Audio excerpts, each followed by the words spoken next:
Track 15. Unit 4. Listening. Exercise 3. Today I'm going to be talking about amateur journalism. In other words, journalism practiced by ordinary people, not professional journalists. For people like you who want to get some real writing experience, this can be a good way to get started. And later I'll be offering you some practical tips to help you. Amateur journalists are providing more and more news. I think the main cause of this change has been the internet. Nowadays, anyone close to an important event can write a report and email it to a newspaper. Or they can take a photo with a digital camera or use their mobile phone to make a video film of what's happening. Also, amateur journalism isn't just for people who are in the right place at the right time. People can now write reports and articles about things which a big organisation might not be interested in, and post their ideas on their website or blog. This means that all sorts of people can express their views. Also, in the past, if you wanted to make your opinions known, one of the few ways of doing this was to send a letter to a newspaper. But normally, newspapers only print a few of the thousands of letters they receive each day. Now people can write about the things which are really important to them and the people around them, and they put it in a blog. As a result, amateur journalists often write about something which is a local issue. And by local issue, I mean something happening in the school in their area, or the traffic in their town, but not something necessarily of national or international interest. Amateur journalism is a growing phenomenon.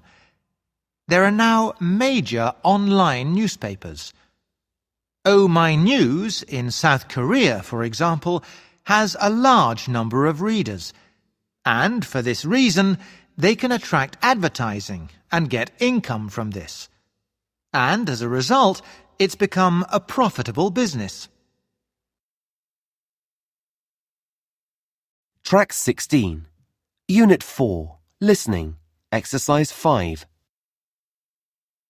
But how can you get involved?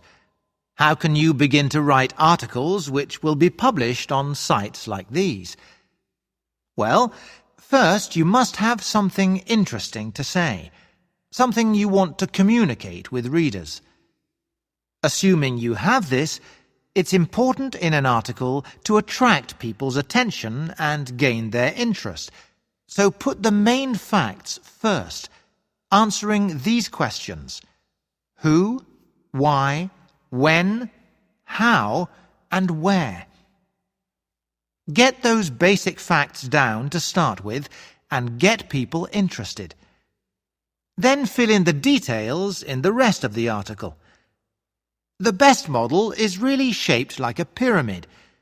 You put the most important facts at the top of the article and lots of smaller details down below.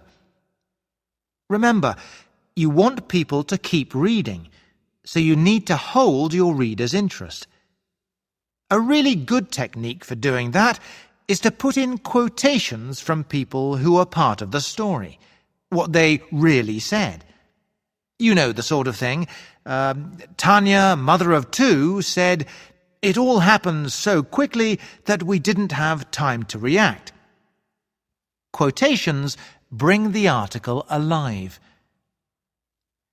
Once you've written your article, go over it again to make sure that any figures you quote are correct.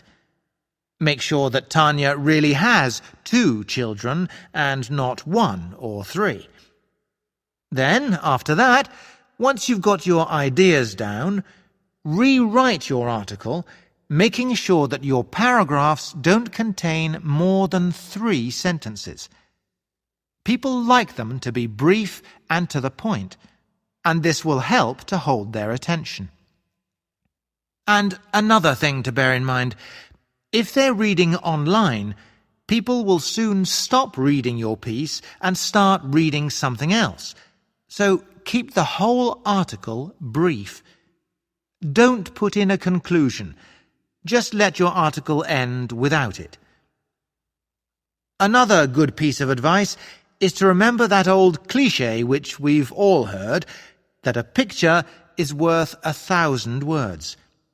It's true, so if you can, include a picture.